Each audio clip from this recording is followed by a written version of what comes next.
तेजी कर देता है, कभी वो तेजी करते हैं, मार्केट मंदी कर देता है। तो आप अपना एक सिद्धांत बना लीजिए कि मुझे या तो मंदी का ट्रेडर बनना है या तेजी का ट्रेडर बनना है। अगर आप एक सिद्धांत पे रहेंगे तो ये मार्केट कभी भी आपको झुका नहीं सकता, कभी आपको नुकसान नहीं होगा और नुकसान बहुत कम होगा। ये पहला पॉइंट। अब आते हैं हम दूसरे पॉइंट पे। Whenever you start, first finalize your finishing line। जब भी आप खेल शुरू करते हैं तो बड़े ध्यान से सुनिए, बहुत महत्वपूर्ण बात है। जब आप खेल शुरू करते हैं तो आप पहले अपने दिमाग में ये सोच लीजिए, विचार कर लीजिए कि इस खेल को ख़त्म कहाँ करना है। या तो आपको नुकसान होगा या प्रॉफिट होगा, it's a business, it's a part of the game. लेकिन आपको तय करना है कि आपको खेल कहाँ ख़त्म करना है। मैं आपको एक उदाहरण देता हूँ। हमारे भारत के इतिहास में एक बहुत बड़ा वीर योद्धा रहा अभिमन्यु। लेकिन अभिमन्यु बहुत बड़ा योद्धा, वीर होने के बावजूद उसे वीर गति मिली। क्यों? क्योंकि उसे चक्रव्यूह में घुसना तो आता था परंतु चक्रव्यूह भेदना नहीं आता था। तो ये शेयर मार्केट एक चक्रव्यूह जैसा है। ज़्यादातर लोग इसमें घुसना तो जानते हैं लेकिन निकल नहीं पाते। मार्केट नीचे नीचे जाते रहता है और वो अपने भाव का इंतज़ार करते रहते हैं और फंस जाते हैं। तो इसलिए ये मैंने एक लाइन बताई है आपको कि whenever you start, you should finalize your finishing line first, either profit or loss, it's a part of the game। Now let's start third point। जब भी आप इन्वेस्ट करते हैं आपको लॉस या प्रॉफिट परसेंटेज में काउंट करना चाहिए। देखिए क्या होता है कि हम 18,000 वाले शेयर खरीदते हैं। फॉर एग्जांपल हमने आइचर मोटर खरीदा जो कि 18,000 का भाव चल रहा है। अगर 18,000 रुपये वाला हमने 10 शेयर खरीदा और वो 19,000 का भाव आ गया तो हम खुशी खुशी उसे बुक कर लेते हैं क्योंकि हमें पर शेयर 1,000 रुपया मिला, यानी कि हमें 10,000 रुपये का प्रॉफिट हुआ। लेकिन अगर उसी जगह पे कोई शेयर आप 19 रुपये या 18 रुपये के भाव में खरीदते हैं, 18 रुपये के भाव में खरीदते हैं, वो 19-20 का भाव आ जाता है तो आप उसे बुक नहीं कर पाते। क्यों नहीं बुक कर पाते? आपको लगता है कि इसमें मिल क्या रहा है? सर, आपको प्रॉफिट और लॉस परसेंटेज में काउंट करना चाहिए, बहुत महत्वपूर्ण है। अगर आप प्रॉफिट और लॉस परसेंटेज में काउंट करेंगे तो आपको हमेशा लगेगा कि आपको क्या मिल रहा है और क्या नहीं मिल रहा है। अगर आप 18 रुपये वाले शेयर में 25 रुपये तक वेट करते हैं तो 18,000 वाले शेयर में भी 25,000 तक वेट करना चाहिए। अब मैं आता हूं फोर्थ पॉइंट पे, चौथा पॉइंट। अगर आपका अध्ययन अच्छा है और आपको इस मार्केट का बहुत अच्छा एक्सपीरियंस है तभी आप एवरेज करें,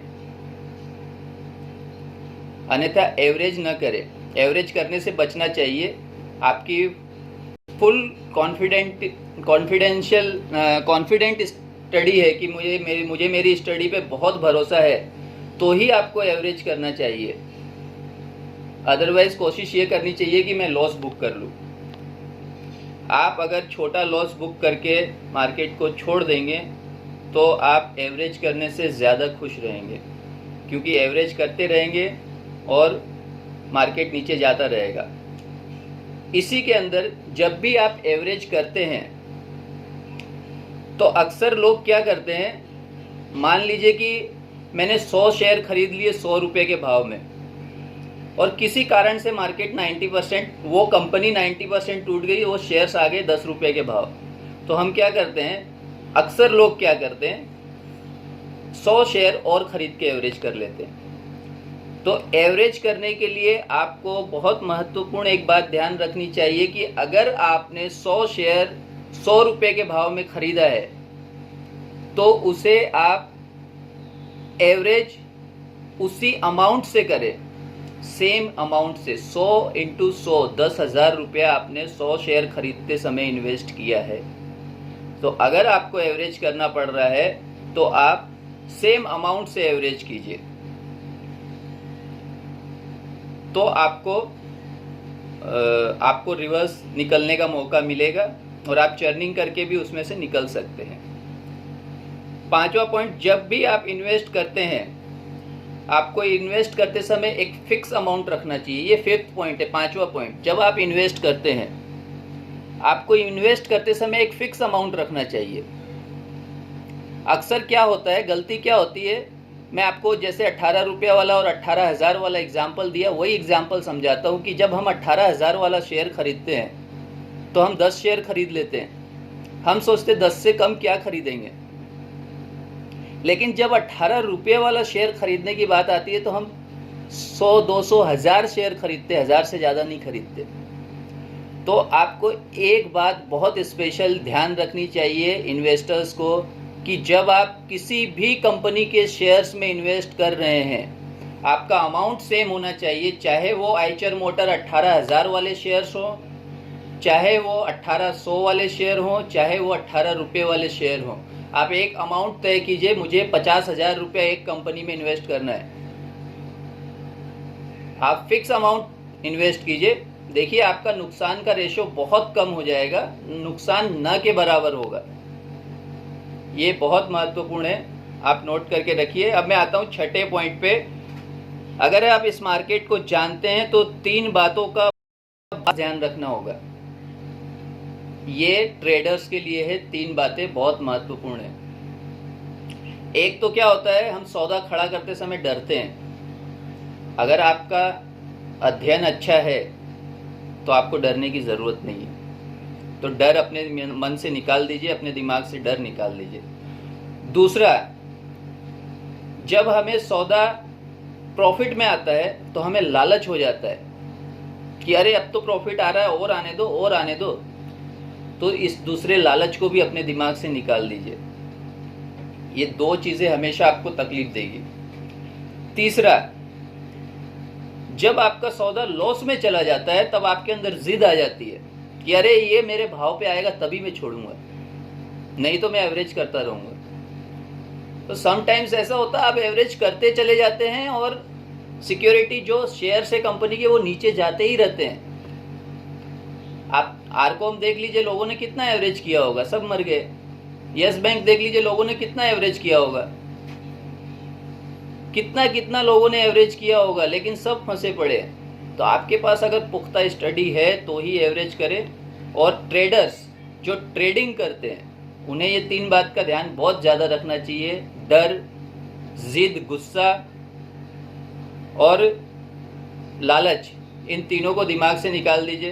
पहले आप अपना लॉस डिसाइड कर लीजिए और अपना प्रॉफिट डिसाइड कर लीजिए। सौदा डालने से पहले आपने अगर अपना लॉस डिसाइड किया है 5,000 रुपया और आपने अपना प्रॉफिट डिसाइड किया 10,000 रुपया, अगर 5,000 से नीचे जाता रहे लॉस बुक कर लीजिए, अगर 10,000 के नज़दीक आ जाए प्रॉफिट बुक कर लीजिए। लालच नहीं करना है, जिद भी नहीं करनी है, गुस्सा भी नहीं करना है।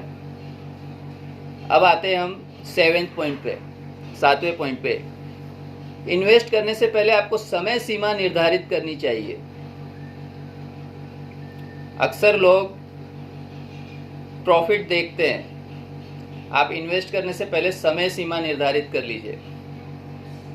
आपने अगर इन्वेस्ट किया है 1 लाख रुपया तो आप उसका समय निर्धारित कीजिए पहले कि मुझे 1 महीने के लिए इन्वेस्ट करना है, 3 महीने के लिए इन्वेस्ट करना है, 6 महीने के लिए इन्वेस्ट करना है। अगर आपने समय सीमा निर्धारित की है तो आपका लॉस बहुत कम होगा। शॉर्ट में मान के चलिए कि ना के बराबर होगा। 8वां पॉइंट, इन्वेस्ट करने के बाद जल्दबाजी नहीं करनी चाहिए।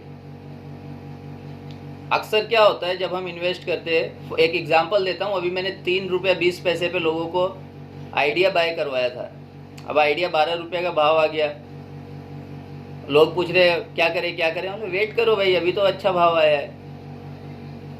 मैंने 6 रुपये पे लोगों को रुचि सोया बाय करवाया था 3-4 महीने पहले। आज रुचि सोया 1300 के ऊपर भाव चल रहा है। तो लोग अरे भाई मेरा डबल हो गया मैं निकल जाऊं, मेरा इतना हो गया मैं निकल जाऊं। भाई कोई कंपनी ऐसी होती है, बड़े नसीब वाले होते हैं जिनको ऐसी कंपनी मिल जाती है तुक्के से। उनको वेट करना चाहिए, जल्दबाजी नहीं करनी चाहिए। जितना आप वेट करेंगे उतना मज़ा आएगा। उसके बाद 9वां पॉइंट, इन्वेस्टमेंट करते समय इस बात का ध्यान रखें कि जैसे पिगी बैंक में हम पैसे कैसे जमा करते हैं, जो इन्वेस्टर्स है, ये पॉइंट इन्वेस्टर्स के बहुत काम का पॉइंट है। जब आप इन्वेस्ट करते हैं तो इस बात का ध्यान रखिए कि पिगी बैंक में कैसे हम इन्वेस्ट करते हैं। हम क्या 1 लाख रुपए ला के पिगी बैंक में डालते हैं? नहीं डालते। 100, 200, 500 रुपया पिगी बैंक में डालते हैं। तो उसी तरीके से हमें इन्वेस्ट करना चाहिए कि जब आप शेयर्स खरीद रहे हैं, जिस कंपनी के शेयर्स खरीद रहे हैं, तो आप उसमें 10,000, 5,000 के शेयर्स खरीद के इन्वेस्ट करते रहिए। जितने शेयर्स आप खरीद के इन्वेस्ट करते रहेंगे उतना आपका प्रॉपर्टी जमा होता रहेगा।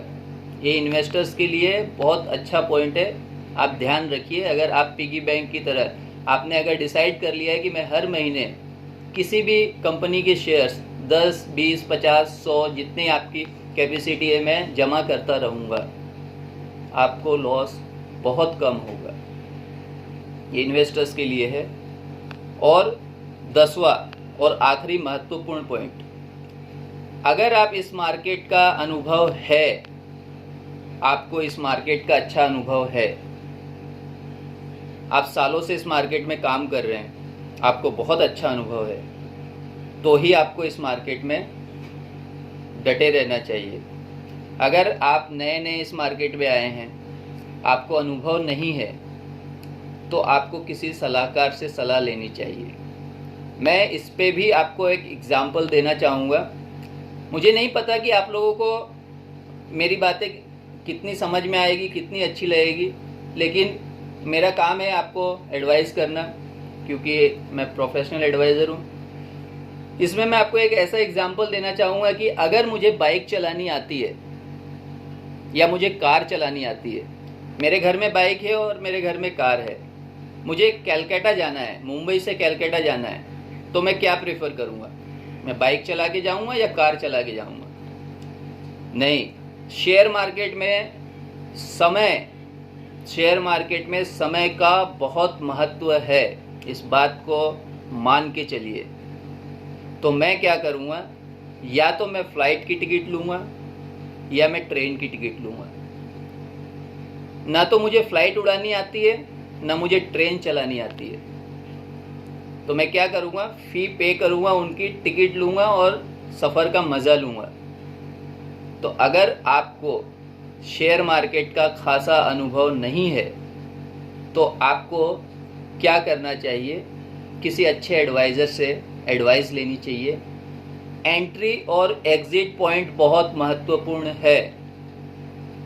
अगर आपने शेयर मार्केट में एंट्री और एग्ज़िट पॉइंट को समझ लिया, तो दुनिया की कोई ताकत आपको हरा नहीं सकती। आज की मीटिंग में मुझे पता नहीं, मैं देख नहीं पा रहा हूँ यहाँ पे, क्योंकि कितने मेरे क्लाइंट्स हैं इसमें मुझे पता नहीं है, बट आई होप कि मेरे पेड क्लाइंट्स भी होंगे इसमें और कुछ नए लोग भी होंगे। अभी मैंने 10 पॉइंट्स आपको बताए, अब आपको ये 10 पॉइंट्स कैसे लगे, और अगर आपका कोई सवाल है तो अब हम लोग शुरू करते हैं। आप मेरा सेशन यहाँ पे ख़त्म हो जाता है, अब आप लोग अपने सवाल शुरू कर सकते हैं। किसी को कुछ पूछना है?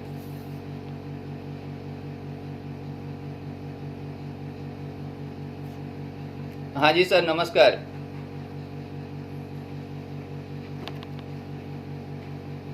जी जी,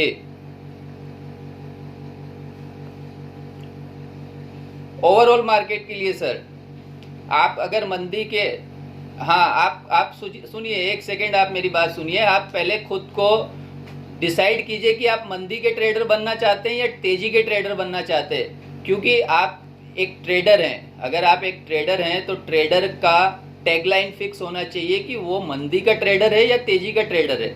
अगर आपसे कोई पूछता है कि सर आप मंदी के ट्रेडर हैं या तेजी के ट्रेडर, तो आप क्या बोलेंगे? जब मंदी आती है तो मैं मंदी कर लेता हूं, जब तेजी आती है तो तेजी कर लेता हूं।